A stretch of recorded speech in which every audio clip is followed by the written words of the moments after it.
Ok, alors, chers amis, d'abord, je suis très content de pouvoir refaire un cours avec vous. Bon, Hachem, ça faisait longtemps alors qu'on en avait fait beaucoup. Il y a eu une petite interruption et puis voilà que peut-être on est reparti pour une série de cours, si Dieu veut, et de réunions dans ce mouvement extraordinaire des Bnei Noach. Il ne faut pas lâcher, au contraire, plus que jamais, on a besoin de sentir que on est tous ensemble, qu'on n'est pas isolés. On vit dans un monde où il y a beaucoup d'isolement. On se sent chacun isolé, en particulier aussi pour le peuple d'Israël qui se retrouve actuellement diabolisé par beaucoup et, et mis en accusation. Et peut-être on verra que c'est pas tout à fait juste. Et on va voir même d'où ça vient ce soir. Mais au contraire, quand on sent qu'il y a d'autres gens qui nous aiment et que ce qu'on fait, ça a un sens pour le reste de l'humanité, alors ça donne beaucoup de force. Donc, c'est pas simplement. Donc, sachez que ça va dans les deux sens. Cet échange ce soir, ça donne des forces à tout le monde, d'un côté comme de l'autre, les autres échanges. Alors, je vais vous parler ce soir un petit peu en partant de ce qui se passe dans l'actualité, en fait. Euh, euh, Ce qui se passe aujourd'hui, bon, vous êtes évidemment tous au courant, on ne parle que de ça dans les médias, ou presque.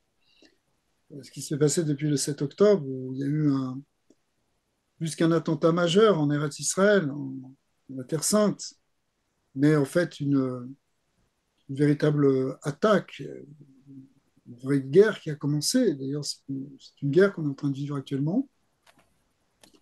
Donc ça a commencé par je ne vais pas trop revenir sur les événements, probablement vous les connaissez tous, même si aujourd'hui la désinformation est tellement forte que nos ennemis sont capables d'inverser les rôles et de mentir effrontément sur ce qui s'est passé, sur ce qui se passe actuellement. Mais en fait, cette attaque a été un véritable massacre, un massacre qui visait délibérément des civils, des hommes, des femmes, des enfants, des vieillards, des bébés, qui ont été massacrés de manière parfois très cruelle. On ne va pas maintenant dire tous les détails, ceux qui veulent les connaître, ils les connaissent déjà. Ceux qui veulent les nier peuvent toujours les nier parce que dans un monde où si on veut mentir et nier la vérité, on peut le nier, même s'il y a des preuves formelles, des milliers de témoignages, des vidéos, tout ce qu'on veut. Vidéos qui d'ailleurs que, a priori, il faut éviter quand même de voir parce qu'elles sont extrêmement traumatisantes et ça ne sert à rien non plus de ressortir complètement déprimé puisque, au fond, nos ennemis veulent aussi nous déprimer, ils veulent amener la tristesse et la mort dans le monde, semer la terreur. Semer la terreur précisément dans un peuple qui cherche à semer la vie, a priori, qui essaye de, envers et contre tous, amener la vie dans le monde, et qui est bien obligé de se battre, parce que si on ne se bat pas, si on ne combat pas, alors c'est les forces des ténèbres qui vont l'emporter.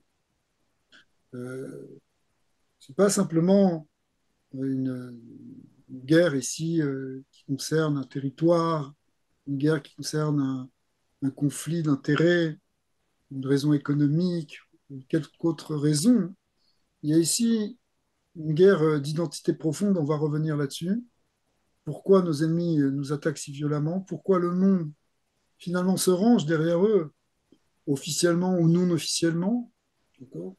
Au niveau en tout cas des États, évidemment, on reçoit beaucoup de soutien de beaucoup d'individus, même des organisations qui se sont rangées du côté d'Israël, sont rangées du côté du peuple juif, puisqu'il y a aussi pas simplement une attaque au niveau de ceux qui sont en Israël, dans les médias et partout, mais aussi même une remontée flamboyante de l'antisémitisme. Donc, c'est une attaque contre le peuple juif. Bon, Baruch Hashem, il y a des gens qui nous aiment et qui sont avec nous, mais dans l'ensemble, il y a un mouvement fort, euh, une parole qui se libère, des actes qui se déchaînent même parfois contre le peuple juif.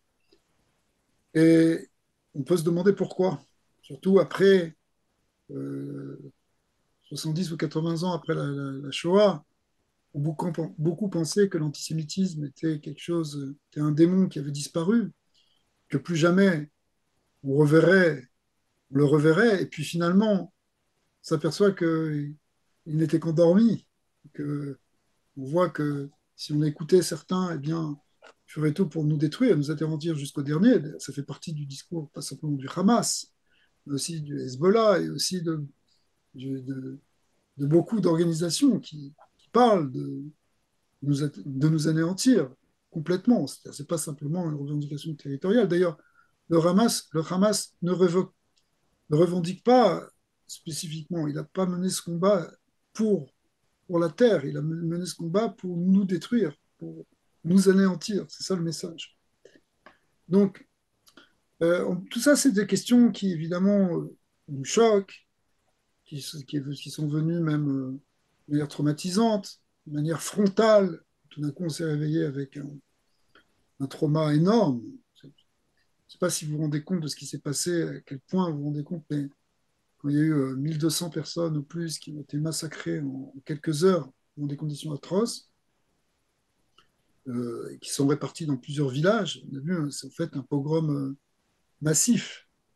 Et ça nous a ramené à des temps que malheureusement le peuple juif a déjà connus tout au long de son histoire. Mais on pensait que c'était terminé, que ce serait plus possible. Et voilà que c'est encore là, comme ça. Voilà. Donc c'est là. Alors bon, on va essayer de réfléchir un petit peu à ça.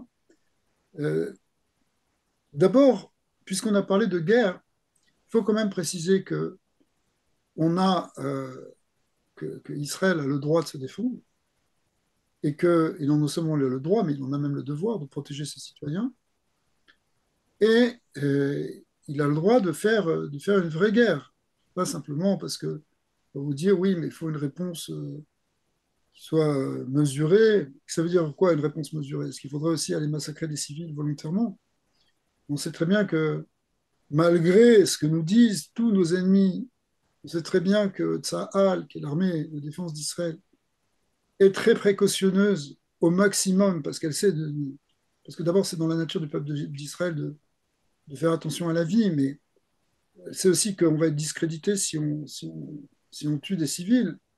Et donc, chaque fois qu'un immeuble va être bombardé, les gens sont prévenus plus de 25 heures, voire 26 heures à l'avance pour évacuer. Mais on sait aussi que le Hamas euh, utilise les civils comme bouclier humain, il les empêche de quitter les zones de combat.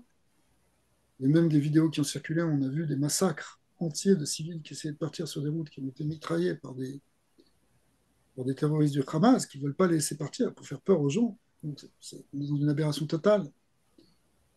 Donc, c'est sûr qu'il va y avoir aussi, et qu'il y a aussi on appelle des dégâts collatéraux, des civils qui meurent, même si, encore une fois, Israël fait très, très, très attention pour éviter. Parce que, aussi, on sait très bien que, non seulement on fait attention à la vie, mais aussi que tout le monde va les accuser, et ça fait partie évidemment de la guerre psychologique, la guerre médiatique, la guerre à tous les niveaux, d'essayer d'amener Israël à finalement renoncer au combat.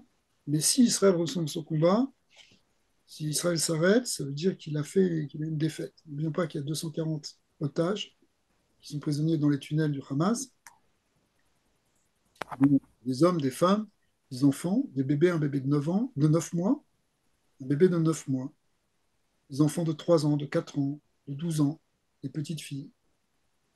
Vous voyez leurs photos, ils sont mignons comme tout. Ils ont été kidnappés par ces sauvages. On ne sait pas ce qu'ils deviennent. Donc on ne peut pas laisser faire ça. On ne peut pas accepter ça et il faut absolument les détruire. Il faut les annihiler. Il faut annihiler nos ennemis complètement parce que c'est des gens qui veulent simplement nous détruire. Donc si on ne se lève pas et qu'on ne les détruit pas, c'est eux qui vont finir par nous détruire. Ils ont fait assez de mal comme ça. Il y a des années que sans arrêt, des bombes tombent sur Israël, des roquettes, et ils visent nos civils. Après, qu'on ne vienne pas reprocher à Israël, c'est eux qui visent les civils. Ils visent précisément les maisons, les écoles, les hôpitaux, sur tout ce qui peut, dès qu'ils peuvent tuer. Ils ont tué des enfants là, de manière atroce lors de ce massacre. Des familles entières, des fois avec une cruauté, sans parler des mutilations, des décapitations, des viols. de femmes et d'enfants. Alors, de meurtres, meurtres sauvages.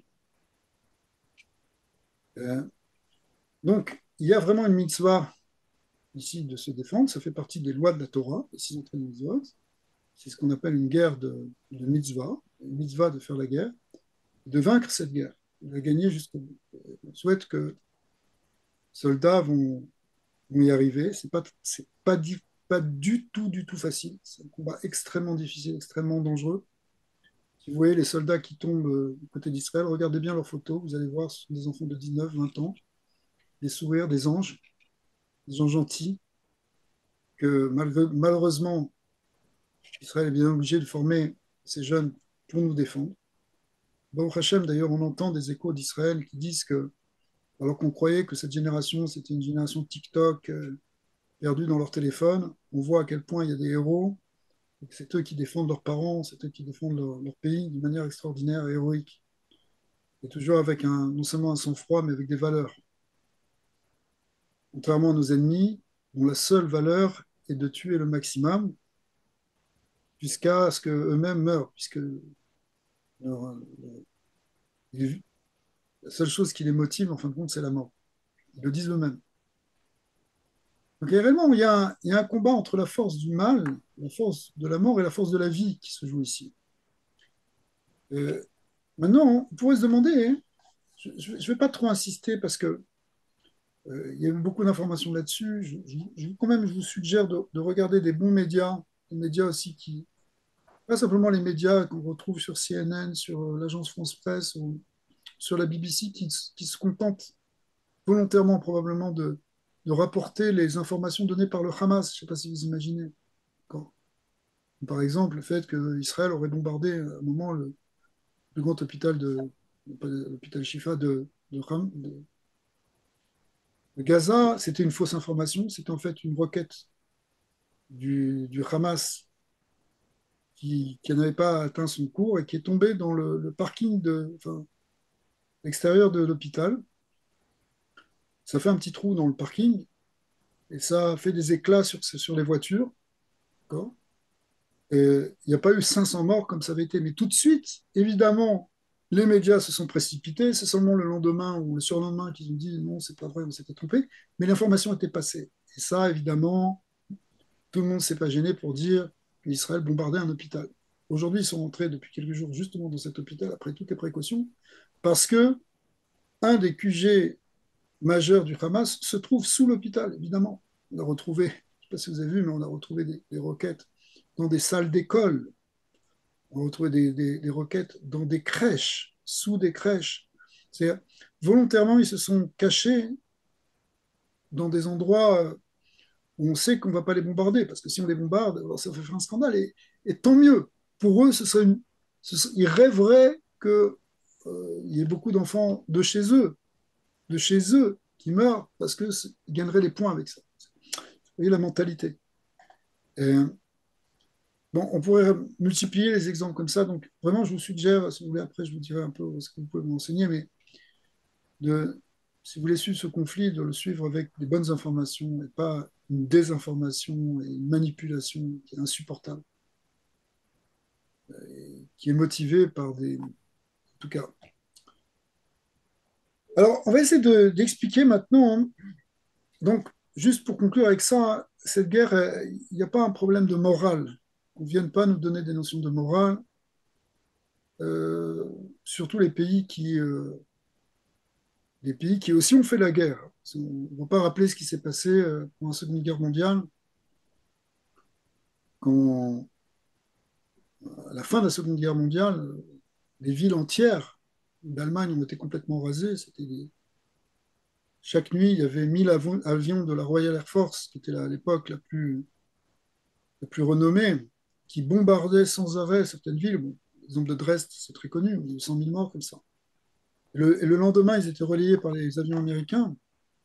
On avait posé la question à Churchill, dire mais quand même, on va tuer des innocents. Sa, sa- sa réponse a été il n'y a pas d'Allemands innocents.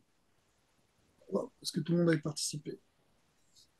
Aujourd'hui aussi, on pourrait dire aussi qu'il n'y a pas de Palestiniens innocents. Parce qu'à chaque fois que Il y a eu un attentat depuis toutes ces dernières années. À chaque fois qu'un juif meurt, il distribue des beignets, des bonbons aux enfants dans les rues. C'est les mêmes gens aussi qui ont éduqué leurs enfants à faire ça. Il y a un témoignage, on a retrouvé un téléphone dans un des kibboutz qui avait été attaqué, d'un terroriste qui a appelé ses parents en disant, voilà, j'ai pris le téléphone d'une juive, j'ai tué 10 juifs. Et son père qui le bénit, qui dit, c'est bien mon fils, et sa mère aussi, bravo, c'est bien. Il dit, rentre à la maison maintenant. Non, il veut continuer encore. Ok, continue. Mais malgré tout, Israël se garde de dire une chose pareille, de dire que tous les Palestiniens sont tous dans le même sac. Ils font attention à ça. Ils font attention à ça parce que c'est pas notre nature. Même si on pourrait dire une chose pareille. On pourrait dire, parce qu'on est attaqué par un peuple, on est attaqué par un ennemi qui nous attaque, et nous, on devrait se défendre contre eux. Et pourtant, on fait attention de faire une distinction entre les terroristes et ceux qui les ont amenés au pouvoir, puisqu'ils ont été élus aussi. Donc, que, que les nations ne viennent pas faire de la morale à Israël, parce que euh, jamais ils auraient réagi comme ça. Imaginez un peu qu'on soit rentré aux États-Unis et qu'on ait massacré 1400 civils dans des localités du sud des États-Unis, par exemple. Et quand je dis 1400, c'est toute proportion gardée, parce que si on faisait une proportion au niveau du quota d'habitants, aux États-Unis, ça ferait plusieurs centaines de milliers de personnes. Imaginez quelle serait la réaction. Quelle serait la réaction si ça s'était passé en France? Quelle serait la réaction si ça s'était passé en Angleterre? Est-ce qu'on serait là pour donner des leçons de morale aux Anglais, aux Américains? Il faudrait bien qu'ils se défendent. Il faut se défendre. On ne peut pas dire non, c'est un acte d'héroïsme, c'est pas bien. Non, il faut les éliminer. Sachez que le danger, il est réel, parce que ça ne s'arrête pas au Hamas. Ça, au nord d'Israël, il y a le Hezbollah, qui est encore beaucoup plus nombreux. On parle d'une véritable armée de 150 000 personnes. Et attention, le Hamas aussi, c'est une vraie armée très organisée, avec 800 kilomètres de tunnels blindés sous la ville, des réseaux, des généraux, des colonels. Ils sont organisés en armée. Ils ont tout prévu. Ils ont d'ailleurs dispatché tous les terroristes dans des endroits. C'est très compliqué. Je ne parle pas les terroristes. Non seulement les terroristes sont partout, mais les otages. Mais au nord, c'est encore pire. Ils ont des armes encore beaucoup plus sophistiquées, fournies par l'Iran, merci. En fait, cette guerre, si on veut qu'elle aille jusqu'au bout, théoriquement, il faudrait qu'elle élimine aussi ce Hezbollah qui a ruiné le Liban. Qui a ruiné le Liban. Le Liban, c'était un beau pays avant le Hezbollah, avant les milices palestiniennes. Personne n'en veut des Palestiniens, entre parenthèses, sauf peut-être le Canada. Pourquoi ils ne vont pas dans les pays arabes? Pourquoi aucun pays arabe n'accepte de recevoir ces réfugiés? Pourquoi il faut attendre que ce soit Trudeau qui leur ouvre les bras sans savoir ce qu'il attend? Pas seulement ça, c'est la Syrie aussi. Et évidemment l'Iran. L'Iran qui ouvertement, devant tout le monde, appelle à la disparition d'Israël. Imaginez un pays dans le monde qui appelle à la disparition totale du Canada et de tous ses habitants. Imaginez une chose pareille. Comment vous allez réagir? En permanence. Et pas seulement ça, et qui menace, et qui arme, qui fomente sans arrêt des attentats, qui fomente, qui nourrit, qui paye des mouvements terroristes pour nous attaquer. En permanence. On a échappé à quelque chose de bien pire. Le Hezbollah devait attaquer normalement en même temps que le Hamas pour prendre Israël en tenaille. Du côté est aussi, la Syrie devait attaquer. En tout cas, les milices iraniennes qui sont en Syrie devaient nous attaquer. Donc, il y a une menace existentielle. Si Eretz Israël aujourd'hui, peuple juif, s'écroule en Eretz Israël, c'est tout le peuple juif qui est menacé, mais en fait, c'est tout le monde libre, évidemment, qui est menacé. Donc cette guerre, elle est très importante. il faut qu'elle soit gagnée, et c'est pas évident. Elle demande aussi le soutien en réalité de toutes les nations libres. Elles devraient être avec nous et pas nous critiquer. Alors, on va arriver maintenant à la seconde partie de cet exposé, et qui va essayer d'expliquer, on va essayer d'expliquer maintenant pourquoi les nations ne soutiennent pas tant que ça. Bien sûr, pendant les premiers jours du conflit, tout le monde s'est exprimé et on dit oui, c'est terrible, c'est affreux, c'est horrible, mais ça a duré 48 heures. Après ça, c'est tout de suite les pauvres à Gaza et les Gazaouis, etc. Évidemment. Comme si les massacres dans d'autres pays arabes n'étaient pas plus intéressants. Parce qu'il y a eu des milliers de morts qui ont été massacrés. Et qu'est-ce qu'on vous savez ce qui se passe au Yémen, vous savez ce qui se passe pas. Non, parce que les médias ramènent ça de temps en temps, un petit filet dans l'information. Non, il y a une orientation très forte ici du conflit, et il y a une raison pour ça. Alors, on va essayer d'arriver au problème fondamental, qui va toucher en fait la question de l'antisémitisme. Et donc, ce que je vais dire, ça va pas être un message pour les antisémites, parce que ceux qui sont antisémites, on ne pourra pas vraiment les changer. C'est plutôt un message pour ceux qui aiment le peuple juif, qui aiment Israël, qui aiment la Torah, pour comprendre, aux philosémites, aux bnei Noach, ceux qui se reconnaissent dans les valeurs de la vie, les valeurs du bien entre les humains. Alors, l'antisémitisme, c'est pas une chose nouvelle, pas nouveau. Hein. On n'a pas attendu là les, les partis politiques qui en France se gênent pas. On n'a pas attendu ni, ni ces mouvements terroristes, ni personne pour que ça commence. Ça a commencé depuis très longtemps, à tel point que on lit en ce moment dans les lectures quotidiennes de la Torah les passages qui comptent l'histoire de Jacob et de son frère Ésaü. On voit que déjà dans le ventre même de leur mère, puisque c'était des jumeaux, Ésaü, Esav en hébreu, hein, cherche à tuer Jacob. Ce qui est très intéressant, parce qu'on pourrait se dire des bébés entre eux, qu'est-ce que ça veut dire?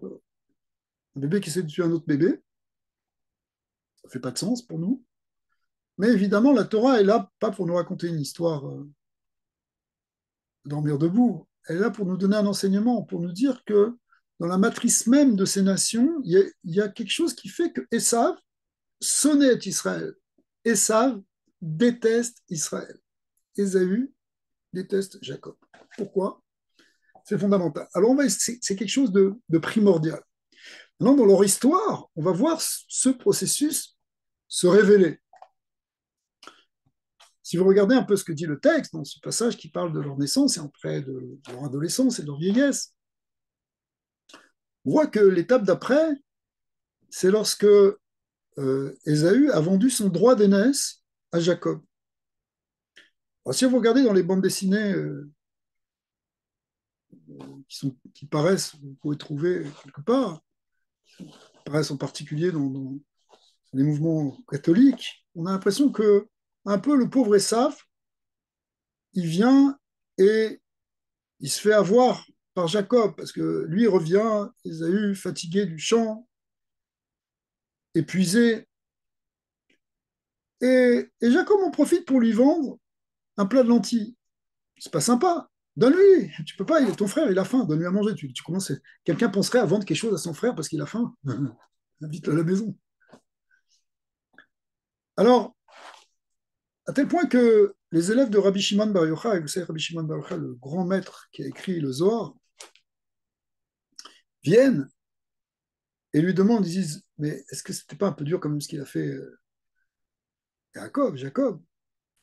Rabbi Shimon leur dit, écoutez, au moins apprenez à lire ce qui est marqué dans le texte, parce que c'est pas vrai. Pourquoi? Parce que le texte dit que il est rentré épuisé, mais le mot qui est marqué Ayef, il veut dire, il signifie en hébreu, hein, il est fatigué de quelqu'un qui a, qui a fait du mal. Et vous savez, il y a la bonne fatigue, il y a la mauvaise fatigue. Bonne fatigue, quand tu as travaillé sérieusement, tu viens, tu as besoin après de repos. Mais le mot ici, en hébreu, dans les subtilités du langage hébraïque, c'est quand quelqu'un il a sorti de la colère, il a sorti du mal de lui, ça crée un vide en lui. En particulier quand il y a meurtre. Quelqu'un tue, Dieu nous préserve, ça vide toute son énergie. On dit, alors les maîtres du Talmud expliquent qu'il avait volé, violé, tué. Alors, c'est la première chose. Mais la deuxième chose, c'est que le texte témoigne de la Torah lui-même et dit, il méprisait ce droit d'aînesse. Il le méprisait. C'est pour ça que il était prêt même à le donner sans rien en contrepartie. Au contraire, il voulait s'en débarrasser. Pourquoi? Parce que le droit d'aînesse, en hébreu ou dans la Torah, en fait, on devrait plutôt traduire ça par le devoir de l'aîné, pas son droit, son devoir. Qu'est-ce que doit faire un frère aîné dans une famille, dans une fratrie? Il doit se sentir responsable des autres. Et Ésaü, il aurait pu ça, mais il n'a pas voulu. Il voulait faire sa vie, il voulait ne rien avoir au-dessus de lui. Tel point que il ne voulait pas ce droit d'aînesse. Au contraire, il voulait s'en débarrasser, cette responsabilité spirituelle, être celui qui doit donner des comptes pour les autres. Il n'a pas voulu ça. Et Yaakov a pris ça sur lui. A pris ça sur lui, tel point que Dieu parlera d'Israël en disant Béni, Bechori, Israël, que parmi tous mes enfants qui sont les nations, mon enfant aîné, c'est Israël. Évidemment, une manière de parler pour dire que finalement, c'est le peuple d'Israël qui va recevoir, non pas ce droit d'aînesse, mais cette responsabilité de l'aîné. Pas un droit, c'est un devoir. Effectivement, c'est ça qu'on va attendre d'Israël.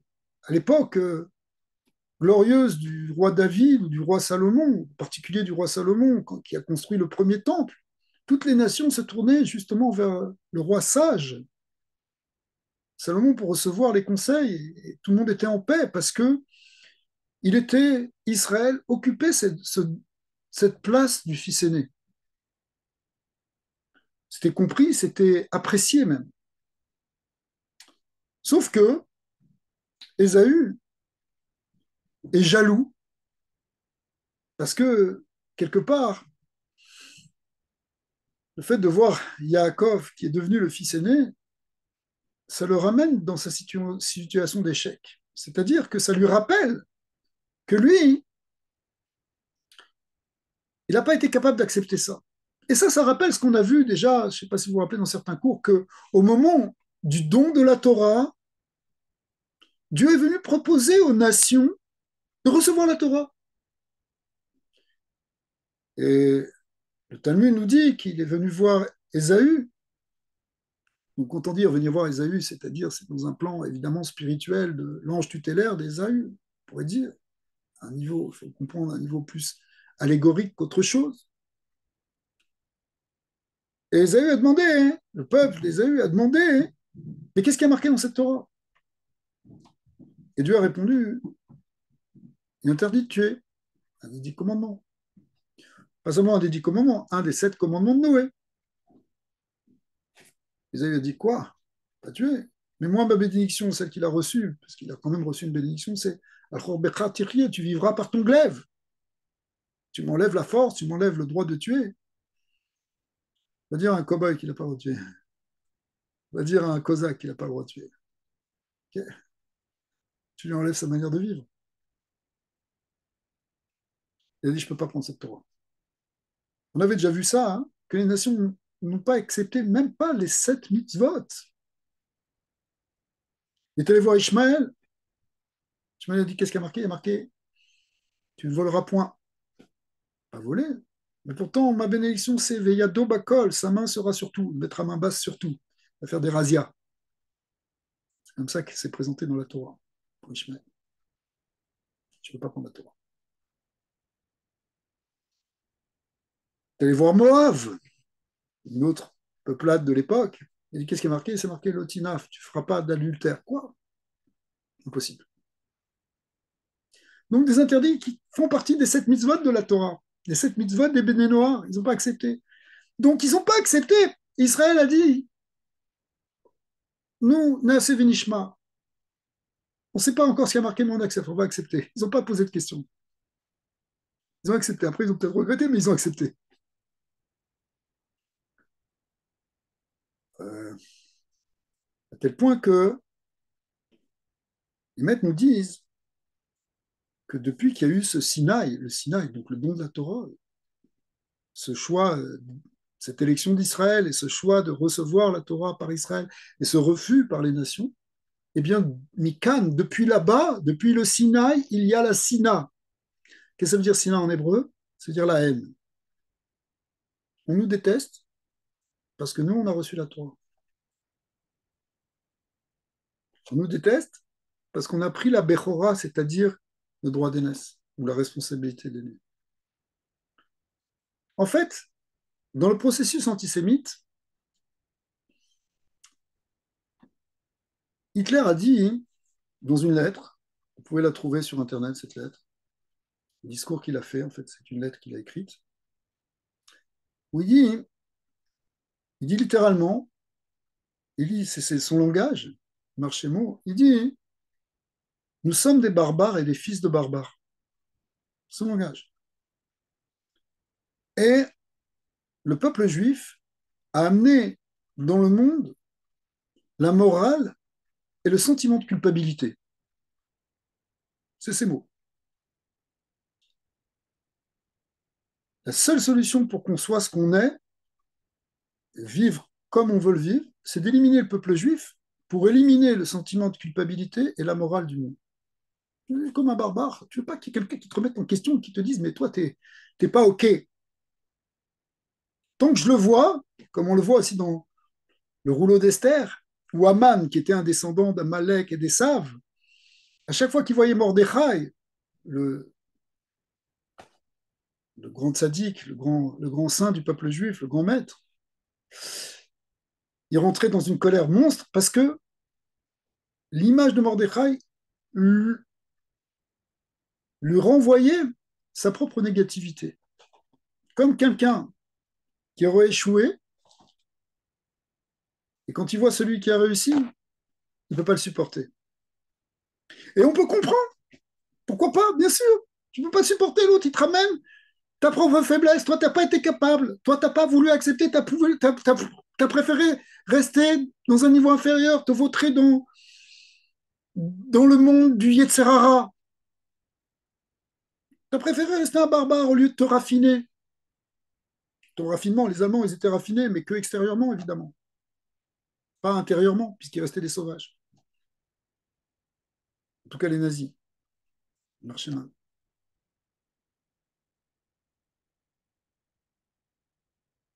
Cependant, la Torah, le message profond de la Torah, c'est de dire que tout le monde peut changer.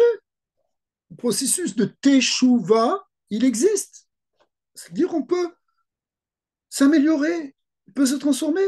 On n'est pas bon au départ. Personne n'est bon au départ. Sauf s'il décide de faire un travail sur lui.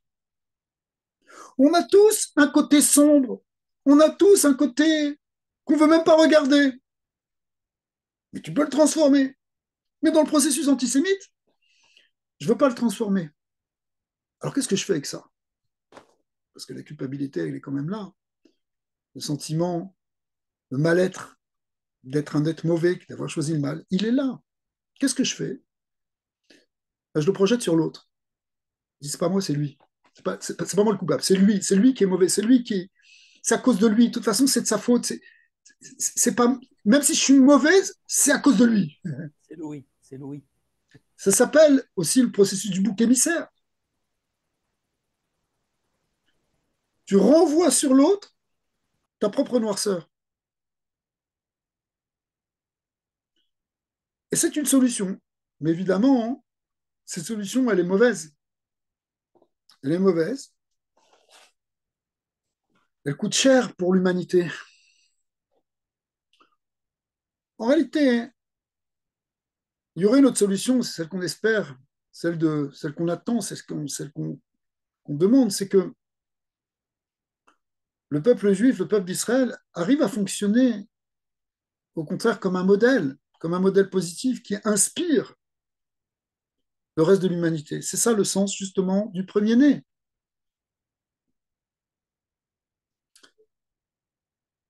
C'est ça ce que va faire Machiar, c'est ce que faisait justement le roi Salomon, qui était lui-même le Machiar, le Messie à l'époque. Messie veut dire en hébreu, Machiar veut dire loin, celui qui avait reçu l'onction, fils de David.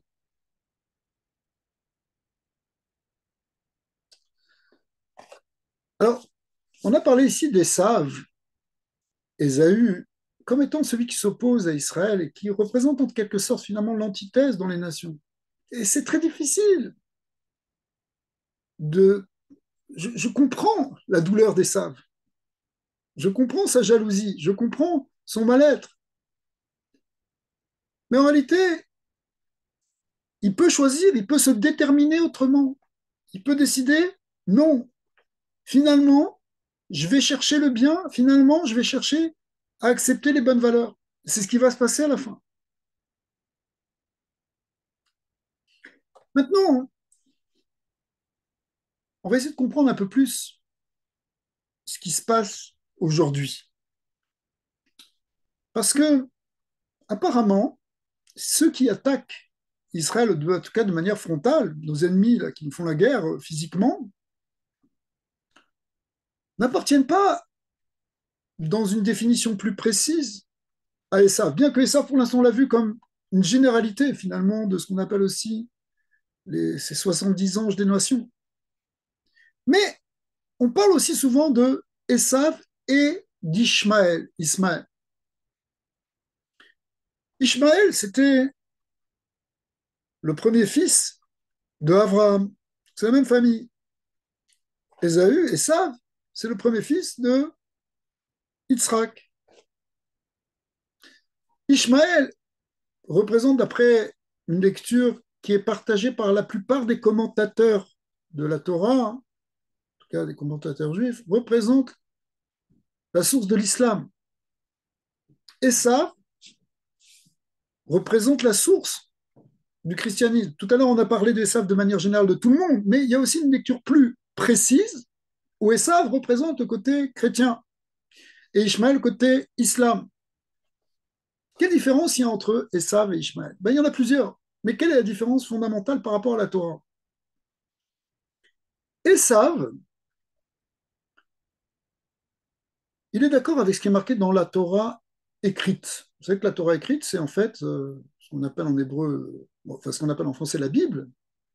Moi, chez les chrétiens, on appelle ça l'Ancien Testament.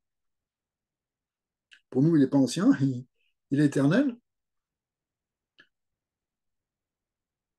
Ils sont d'accord avec ce qui est écrit. D'ailleurs, ils ont repris, bon, dans des traductions, mais ils ont repris donc, le texte intégral du Pentateuque, les 5 premiers livres, on appelle Torah, aussi les prophètes et les hagiographes, les Écritures. Et puis après, ils ont ajouté évidemment un livre qui leur est propre, ou des livres qui leur sont propres, qui sont les évangiles et d'autres écrits, qui correspondent pour eux à la nouvelle alliance. Je peux faire une précision quand même, c'est que nous, on pense qu'il n'y a pas eu deux alliances, que l'alliance que Hachem a fait, les alliances qui sont marquées justement dans le Pentateuque, qui ont été contractées entre Dieu et le peuple d'Israël, c'est-à-dire Abraham, Yitzhak, Yaakov et le peuple d'Israël avant d'arriver, enfin quand il était arrivé au Sinaï, ensuite avant de rentrer en Eretz Israël, à chaque fois cette alliance a été renouvelée. On pense que cette alliance, elle n'a jamais été arrêtée, même si le peuple d'Israël devait passer par un moment d'exil. Mais contrairement à la doctrine chrétienne qui dit que Israël aurait été rejeté pour l'éternité et qu'il a été remplacé maintenant par l'Église, nous on pense, et qu'il y aurait donc une nouvelle alliance, nous on pense que, au contraire, il y a tellement de preuves dans les versets que l'alliance que Dieu a contractée avec Israël est une alliance éternelle. D'ailleurs, entre parenthèses, il y avait au Moyen-Âge ce qu'on appelait des disputations, c'est-à-dire des discussions ouvertes entre des représentants de l'Église catholique et des représentants éminents des maîtres du Talmud pour discuter des versets. il y a eu la fameuse disputation de Barcelone dans les années 1300, qui a opposé le grand maître, euh, le Rabbi Moshe ben Nachman, qu'on appelle aussi Ramban Nachmanide, qui est un des plus grands maîtres du Moyen Âge de la Torah, avec quelqu'un qui s'appelait Paul Christiani, qui était d'ailleurs un juif converti au christianisme, et qui avait un statut d'archevêque, qui était aussi un très grand érudit. Et il y a eu une dispute qui a duré pendant 3 jours, c'est-à-dire on a amené des arguments, c'était devant le roi en Espagne, et on s'affrontait par versets, c'est-à-dire chacun parlait à son tour, etc., pour essayer de déterminer quelle était la vérité. Et finalement, il y avait devant un grand public, composé de chrétiens et de juifs, et finalement, le roi, mais aussi pas seulement le roi, mais toute l'Assemblée, a, a été d'accord pour dire que les arguments de Nachmanide, donc du maître du judaïsme, l'emportaient et que face aux preuves qui étaient marquées dans la Torah, les, les arguments catholiques ne tenaient pas.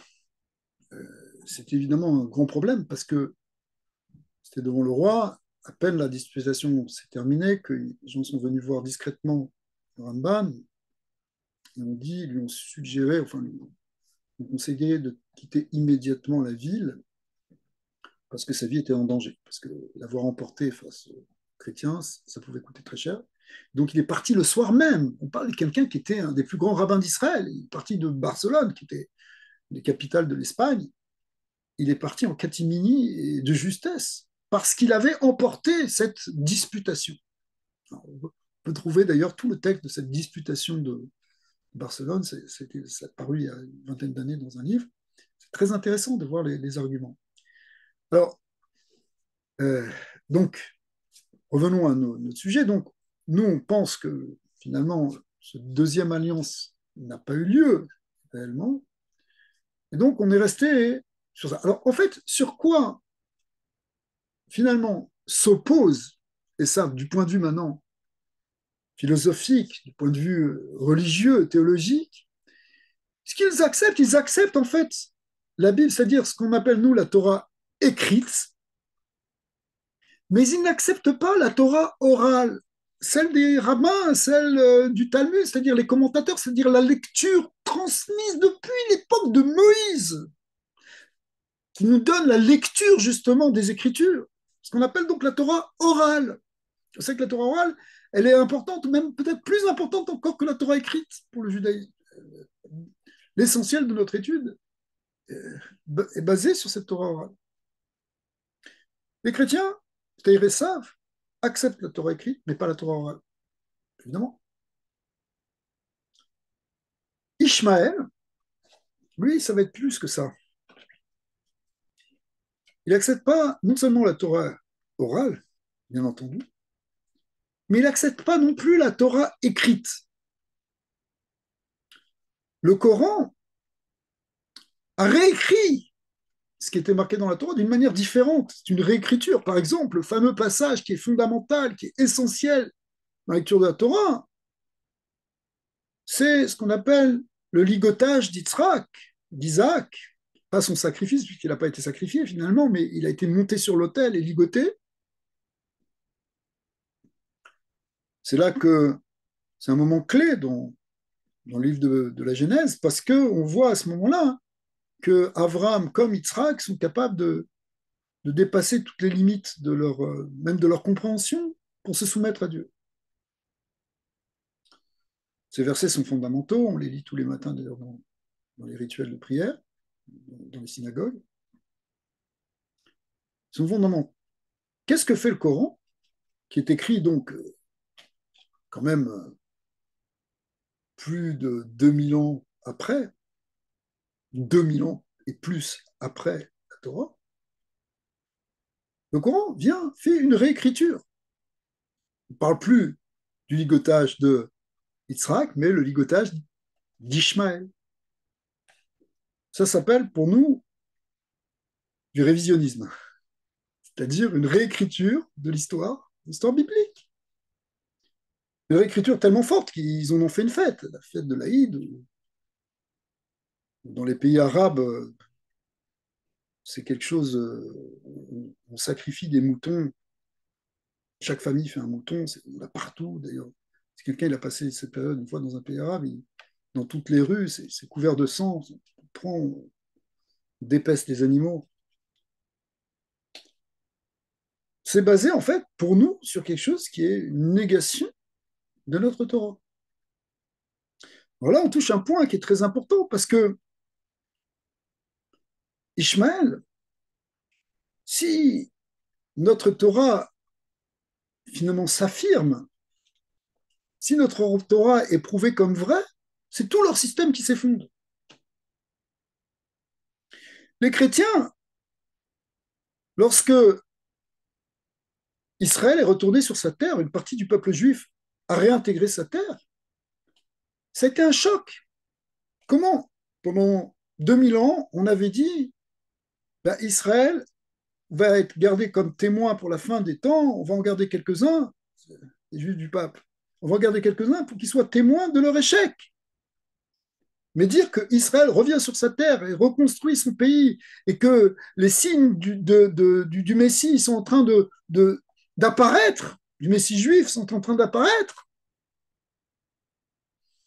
ça a été une très grande question, à tel point qu'à l'époque des années 60, à l'époque du pape Paul VI, il y a eu un grand concile qui a rectifié la doctrine, qui a enlevé la doctrine du Vérus Israël. Le Vérus Israël étant l'idée justement que l'Église est devenue le vrai Israël parce que Israël s'est disqualifié et que Dieu les a rejetés pour l'éternité. Eh bien, il y a eu des gens suffisamment honnêtes et forts pour pouvoir le changer. Dire que c'est entré dans toutes les mentalités, ça c'est une autre étape. Il y a encore des chrétiens qui s'opposent à ça. Mais disons que le discours officiel de l'Église, ils ont été capables de le changer. Ça, c'était magnifique. Et dire, OK, c'est pas vrai. Israël aussi, il a sa part.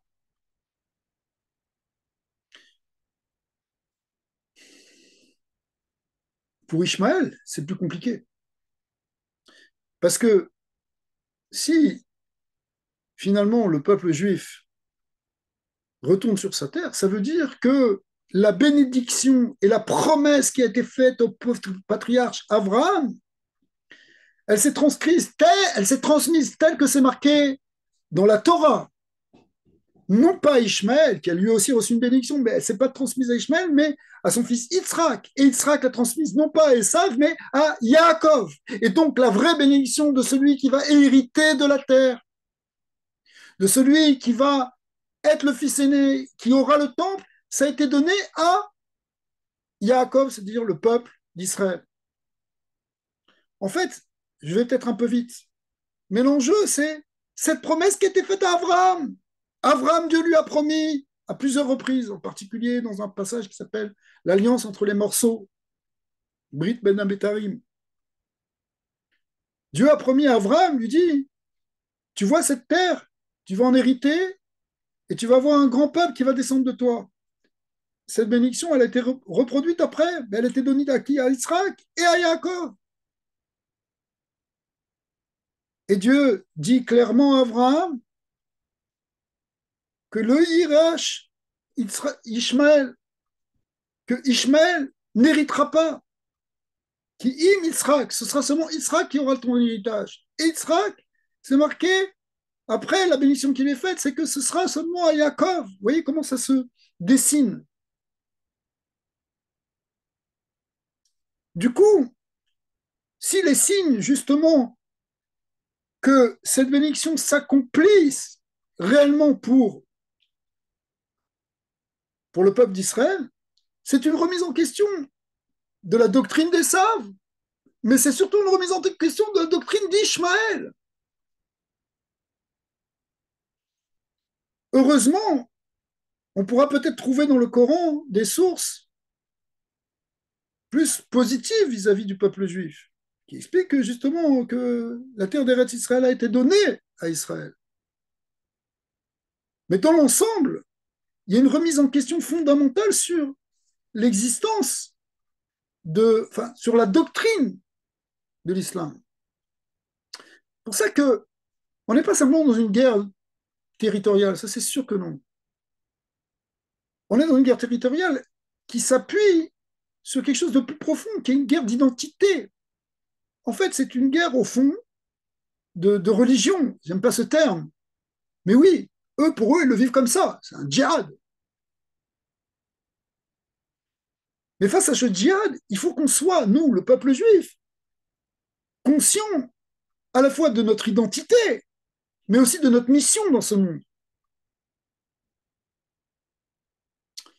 Donc, si vous voulez, derrière un conflit qui a l'air d'être un conflit politique, médiatisé, toujours, évidemment, évidemment, mais n'oubliez pas que quand vous ouvrez une télé ou vous regardez une émission, il y a un gars qui parle. Est-ce que c'est qui ce gars qui parle? C'est quoi? Qu'est-ce qu'il a, lui, dans son crâne? Qu'est-ce qu'il a, lui, dans sa foi? Est-ce que ce qu'il dit, c'est vrai? Mais au fond, il y a une vraie prise de conscience de pourquoi ils veulent nous détruire. Pourquoi il y a une telle volonté de nous détruire? Bah parce que la remise en question, elle est forte. Ça peut se traduire aussi en termes de, effectivement, quand même, de lieu. C'est-à-dire que, derrière ça, on voudrait prendre Jérusalem. Maintenant, que toutes les nations à l'ONU et dans les belles capitales de l'Europe et même d'Amérique, d'Amérique du Nord en particulier, on essaie toujours de dire, oui, de mettre tout sur le même plan, Israël par rapport aux Palestiniens. Ça n'a rien à voir. Ça n'a rien à voir. Est-ce que vous avez jamais vu dans l'histoire, est-ce que vous connaissez dans l'histoire des massacres qui ont été faits comme ça par des juifs? Est-ce que vous connaissez des gens qui ont fait ça? Vraiment, il n'y en a pas beaucoup, je ne pense pas qu'il y en a. Jamais eu des massacres. Ça ne viendrait pas à l'idée d'un juif de venir découper des bébés et les jeter dans les fours. D'éventrer le ventre d'une femme enceinte, sortir le bébé, le tuer devant elle qui est à moitié mourante et ensuite d'abattre cette femme. Comme ça s'est passé. C'est quelque chose qui ne montrait jamais à la tête d'un juif. On est en droit de dire et de penser, même si ce n'est pas politiquement correct, qu'on est différent d'eux. On n'a pas les mêmes valeurs, on n'a pas le même raffinement, on n'a pas la même éducation. Il y a des différences dans les êtres, il y a des différences dans les sociétés. On a le droit de le penser. Parce que eux le disent, parce que eux le font, parce que eux le prouvent. C'est pas du racisme, c'est un constat. Au contraire, les juifs, c'est les premiers à pas être racistes et toujours à vouloir aider. Vous savez que dans le kibbutz Be'eri, celui où il y a eu le plus de morts, où ils ont massacré pratiquement tout le monde, dans ce kibbutz-là, qui est juste à la frontière avec Gaza, la plupart des gens, c'est des gens très orientés politiquement à gauche, extrême gauche, des gens qui faisaient le plus pour les Palestiniens. Il y a même une des femmes qui organisait des programmes d'aide pour les Palestiniens et dans les hôpitaux et qui amenait des médicaments, qui ramassait de l'argent. Une de ces femmes-là, elle fait partie des gens qui ont été kidnappés. Ça a été un choc frontal pour tous ces gens-là. Non, c'est comme ça. Ces gens qu'on veut aider, ils ont massacré, entré dans des chambres d'enfants, jeté des grenades, torturé des gens, amputé. Enfin, je vais m'arrêter. Est-ce qu'on est dans le même niveau? On n'a rien à voir avec ça. Que personne, dans aucun média, nous mette sur le même plan qu'eux. Mais ça ne s'arrête pas là. Parce que cette idée, finalement, remet tout de suite sur le plateau, il faut mettre deux États, la paix, ça passe pour deux États.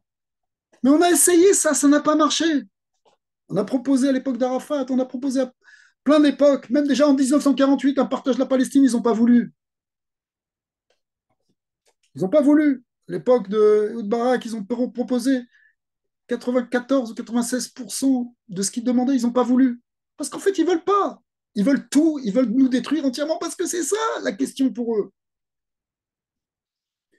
Mais la réponse pour nous, même si ça doit choquer les gens, c'est qu'effectivement, ça ne doit pas être partagé. La terre d'Eretz Israël a été donnée à Israël et seulement Israël. Ouvrons la Torah, lisons-la et répondons réellement à ce qui est marqué parce que c'est ça l'enjeu.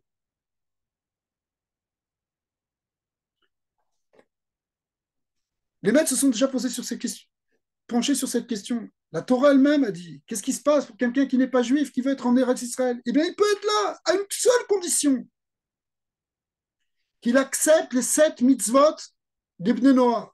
Si quelqu'un accepte les 7 mitzvot d'Ibn Noah, il a sa place en Eretz Israël. S'il ne les accepte pas, c'est pas sa place. Si quelqu'un il veut encore tuer, c'est pas sa place, il n'a pas le droit de rester sur cette terre. Si quelqu'un pense encore nous éliminer, vous savez que à Ramallah, là où il y a Mahmoud Abbas qui dirige l'autorité palestinienne, aucun juif ne peut rentrer. Et quand, dans leur projet, ils parlent, donc quand ils auront soi-disant leur État, ce sera un État sans juifs, sans aucun juif. Aucun juif n'aura le droit d'être là. Maintenant, allez vous promener à Jérusalem. Allez vous promener dans Jérusalem-Ouest, qui est un quartier juif, des quartiers juifs. Vous allez voir des Arabes partout, avec des tchadors, avec tout ce que vous voulez, partout, dans le métro, dans le tramway, pardon, dans les bus, partout, dans les magasins, dans les centres commerciaux. Allez vous promener avec une kippa dans le côté de Jérusalem-Est. Vous risquez votre vie. C'est interdit de le faire. Vous risquez votre vie. On voit que vous êtes juif. Vous n'allez pas ressortir vivant. Pourquoi? Pourquoi? Pourquoi eux, ils ont le droit de venir dans nos quartiers et nous pas dans leur quartier? De quel apartheid on parle?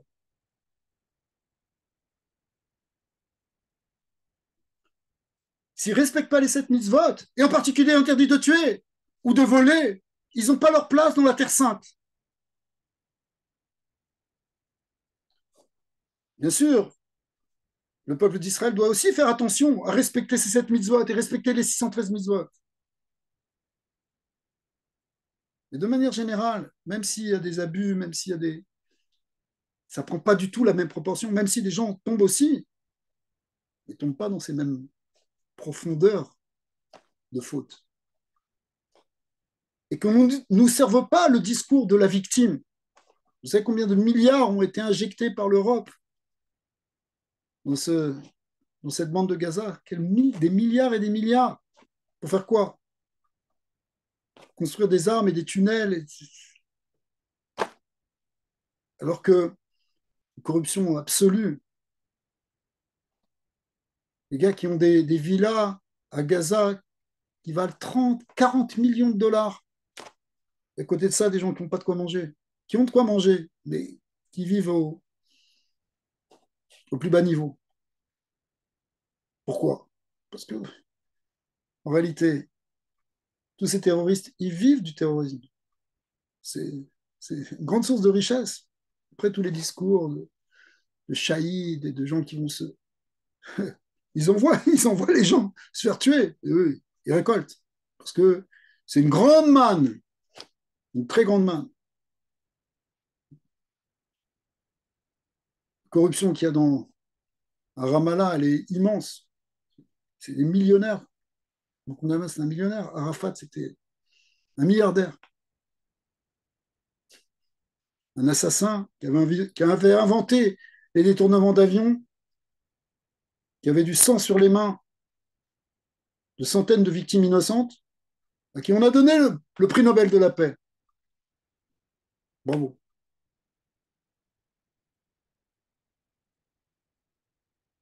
Bon, je ne suis pas là pour défouler ma colère, mais pour essayer de transmettre le message, pour vous faire comprendre dans quel monde on vit. Dans quel monde on vit.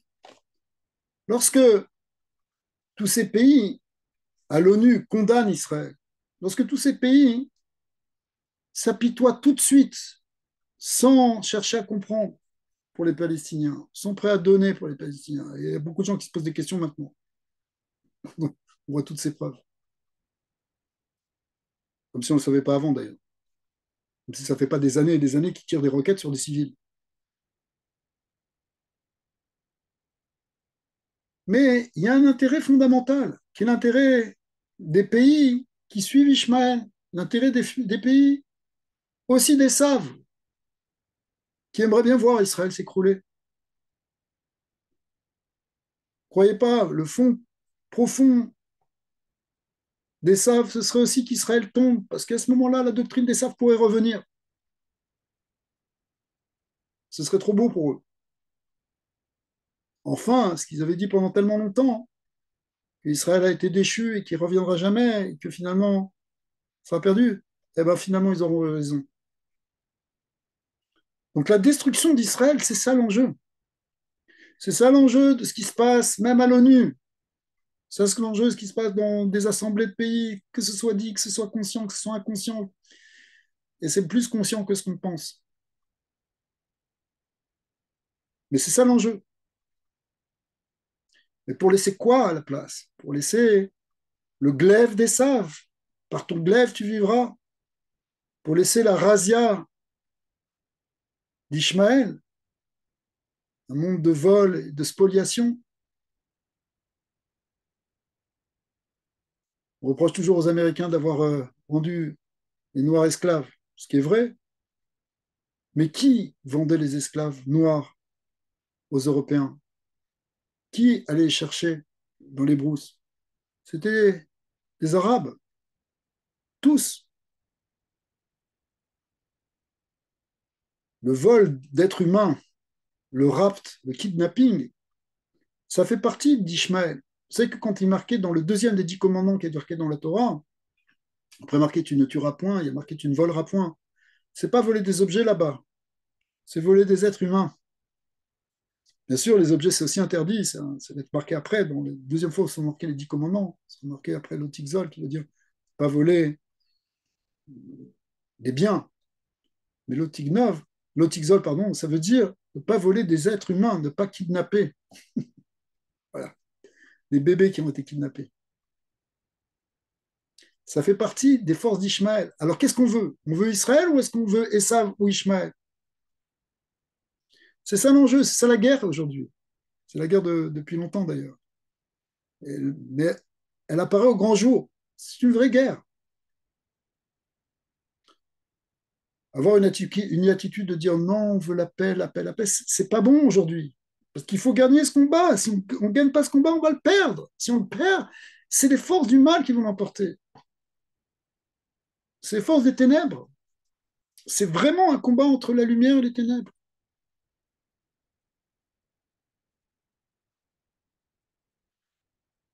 Bezat Hashem, notre espoir profond, c'est que ce combat, il va être gagné, pas simplement à Gaza, mais il va être gagné dans le monde entier.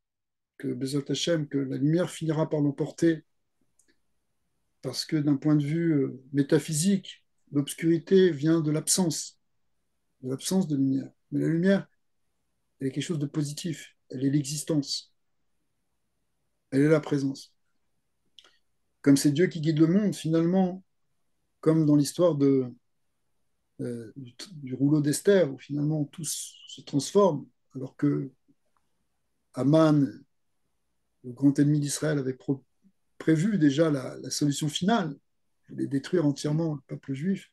Finalement, tout s'est transformé et ce sont les forces du mal, les forces d'Amalek qui ont été détruites. Amalek étant le peuple qui, bien sûr, descendant des Saves, mais après la Kabbalah, fait rejoindre les deux forces négatives d'Ishmaël et des Saves en même temps. Parce que ces deux forces sont combinées, se traduisent par le mal absolu, comme on le voit avec le Hamas. C'est ce qu'on fait le Hamas, c'est la force d'Amalek, en fait. Mais on sait qu'à la fin, le souvenir d'Amalek va être complètement détruit. Ça va faire partie des guerres du Messie. Guerres qui peuvent être que spirituelles ou même parfois matérielles, si on ne mérite pas, elles seront aussi matérielles. Mais c'est une guerre qui va finir par éliminer les forces du mal dans ce monde.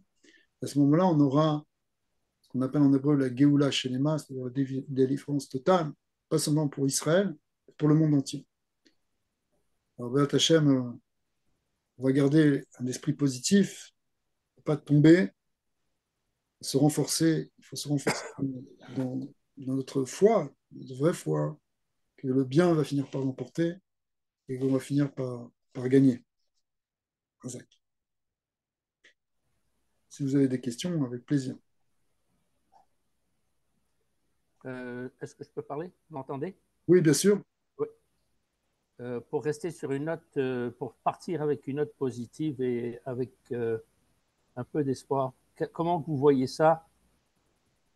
On comprend tout de l'avenue du Mexique qui est plus ou moins vague pour certains, elle est très très claire pour certains, elle est plus vague pour d'autres. Mais en fait, l'avènement du Messie, c'est ça, c'est ce qui est en train de se passer selon moi. Du moins, on Et l'espère. Du moins, si on Dieu, l'espère. Parce que il y a une possibilité. Il y a une possibilité de passer à autre chose. Il faut passer à autre chose aussi. C'est quelque chose qui touche plusieurs domaines, qui touche toute l'humanité, qui touche aussi, évidemment, le gouvernement, c'est-à-dire la manière de gouverner le peuple d'Israël. C'est-à-dire le système politique qui tient le peuple d'Israël depuis à peu près 70 ans, prévu dans le Zohar HaKadosh, dans le grand livre de la Kabbalah, du Rabbi Shimon Bar Yochai, que euh, ce système va finir par laisser place à une nouvelle gouvernance qui sera la gouvernance du Mashiach.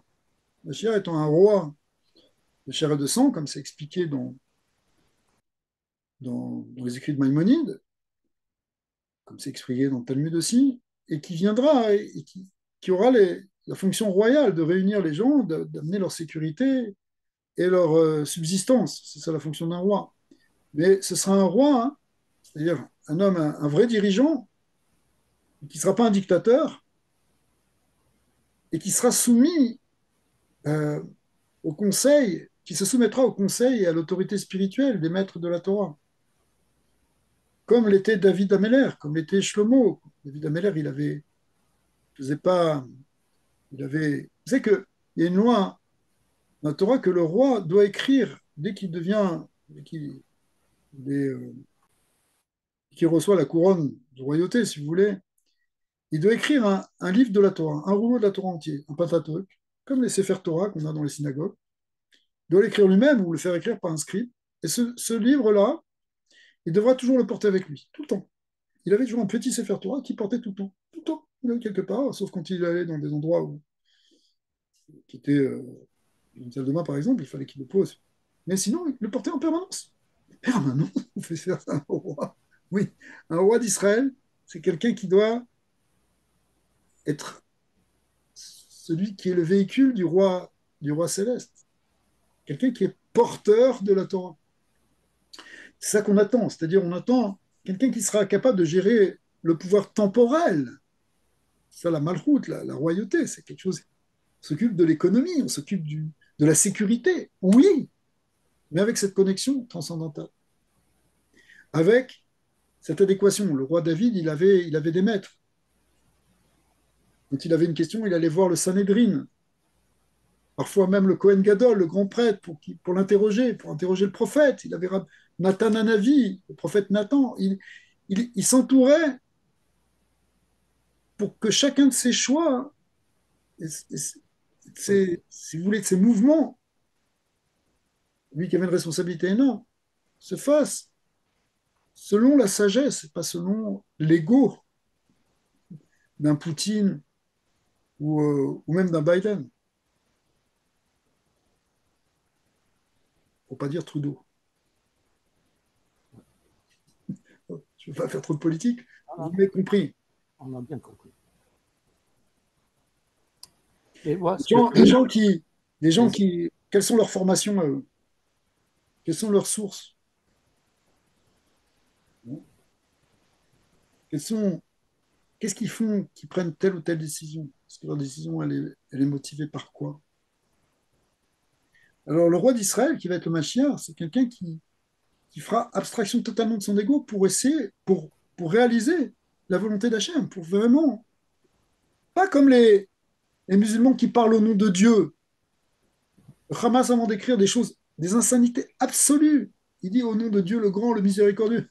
Mais de qui tu parles? Au nom de qui tu parles? Mais c'est pas au nom de Dieu que tu parles, c'est au nom de ta folie que tu parles. C'est au nom de ton délire total que tu es en train de parler. Et tu me veux mêler Dieu avec ça? Jamais on va faire ça. Pour, pour, pour mêler le nom de Dieu, d'abord, dans, dans le peuple juif, on ne dit pas comme ça. On dit avec l'aide d'Hachem, avec l'aide de Dieu. Si Hachem, il veut bien nous aider. parler en son nom. Quitter. Il faudrait être un grand prophète pour ça.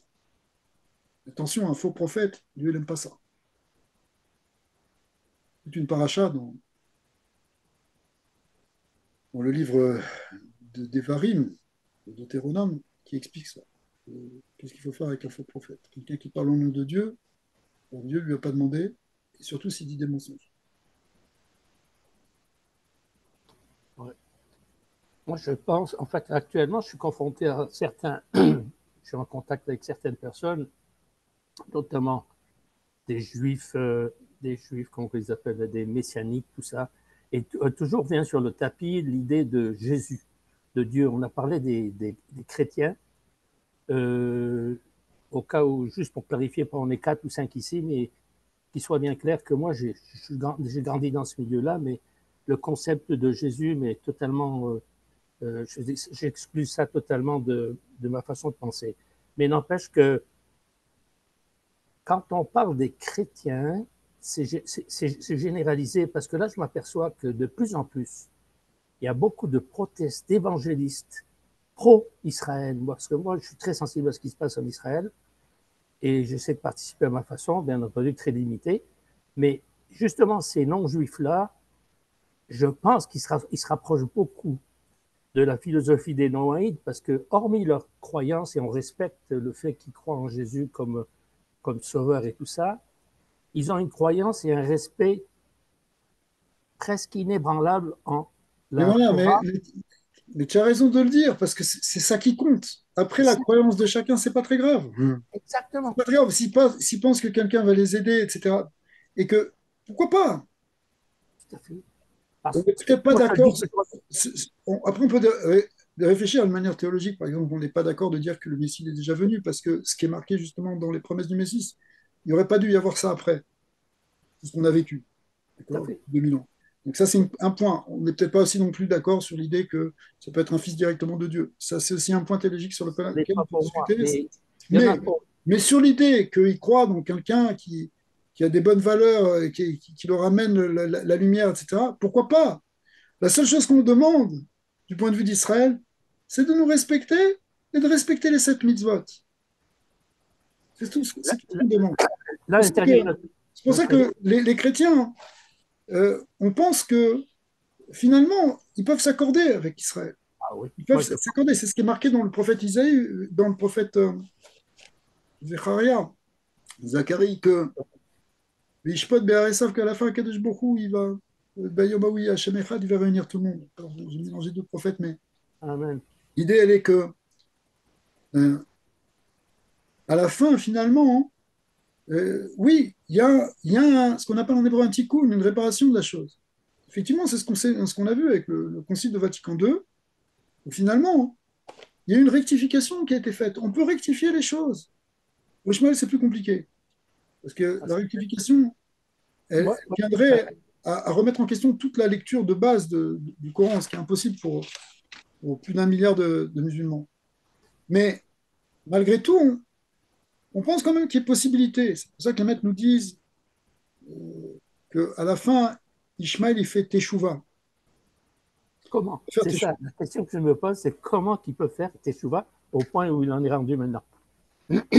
C'est-à-dire, la teshuva d'Ishmaël qu'on attend, c'est qu'il respecte Israël, qui disent oui, vous êtes le peuple juif, vous avez le droit à hériter Israël. Et moi, au niveau territorial, ils ont de la place quand même. Je regarde une carte du Moyen-Orient, c'est un petit point dans une masse énorme. Qui nous respecte, qui respecte que Yerushalayim, c'est pas marqué dans le Coran que c'est une ville sainte. C'est pas marqué dans le Coran. Cherchez dans le Coran, vous n'allez jamais voir que Jérusalem c'est une ville sainte. Voilà.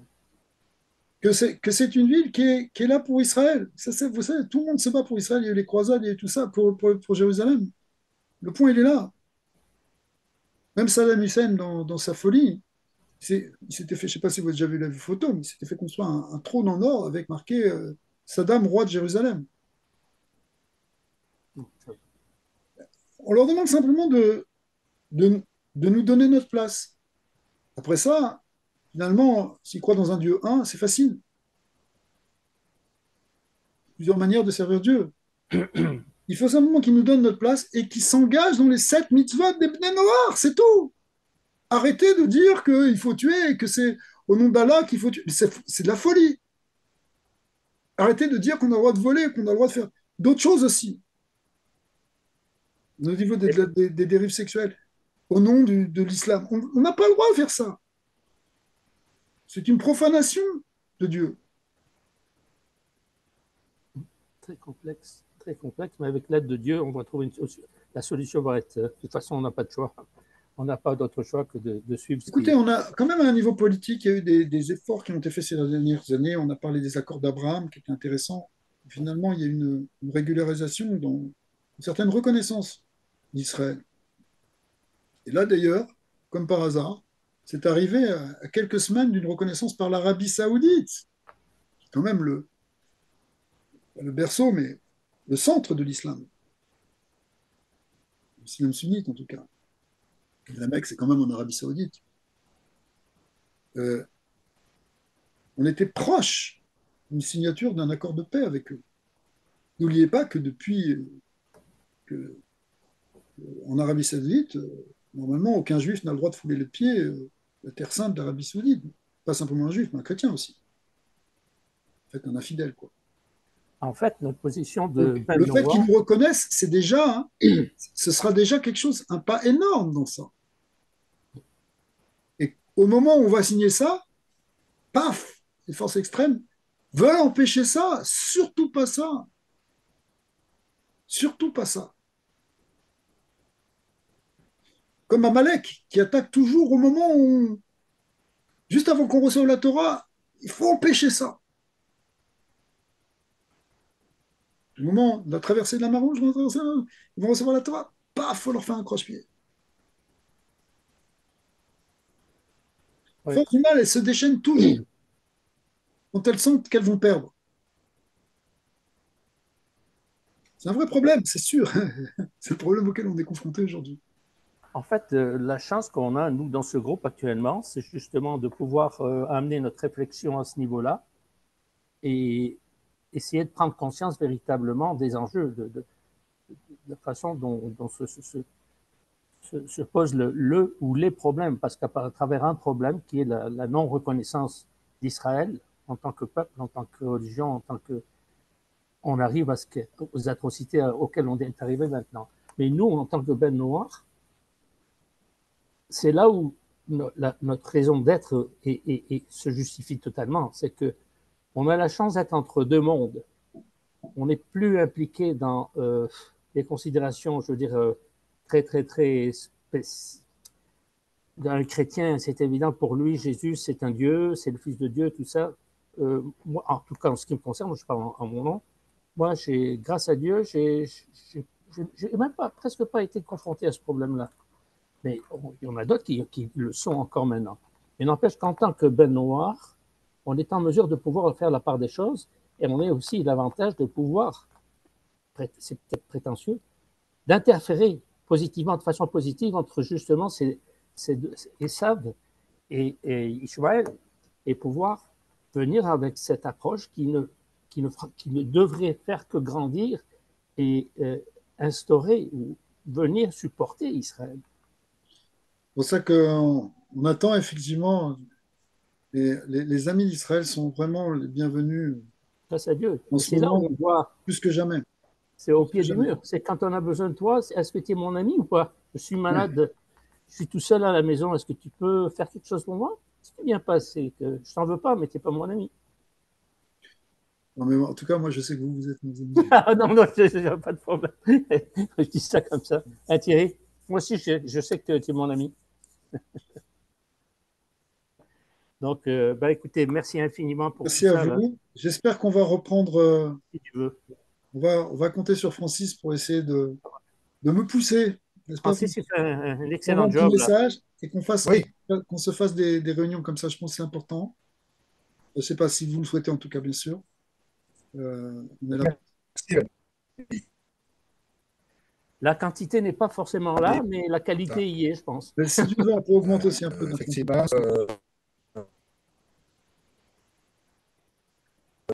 Alors, en tout cas, je oui, vous souhaite. Oui, on ne t'entend pas très bien, mais vous seriez On ne pas. on se tient au courant. On t'entend pas. On t'entend pas bien. C'est pas grave, écoute, on va communiquer ensemble, puis c'est tout, quoi. Ok, alors en tout cas, je vous souhaite une bonne soirée. Merci Et beaucoup, si Rabbi. Dieu veut, alors on va essayer de se revoir, même peut-être de manière plus régulière. Bezrat Hashem. En tout cas, ça peut être une très bonne idée. Ah, salut. Voilà, merci à tous d'avoir participé à cette Merci. réunion et qu'on puisse continuer main dans la main et que la prochaine fois qu'on se retrouve, ce sera pour annoncer des bonnes nouvelles, si Dieu veut. Merci beaucoup. Merci. Et merci, Rabbi. Et bonne Bonsoir à soirée. tous. Et, Rabbi, je dois vous parler d'un projet de cimetière pour Bnei Noir demain. Je ne sais pas, cette semaine, je peux vous appeler? Oui.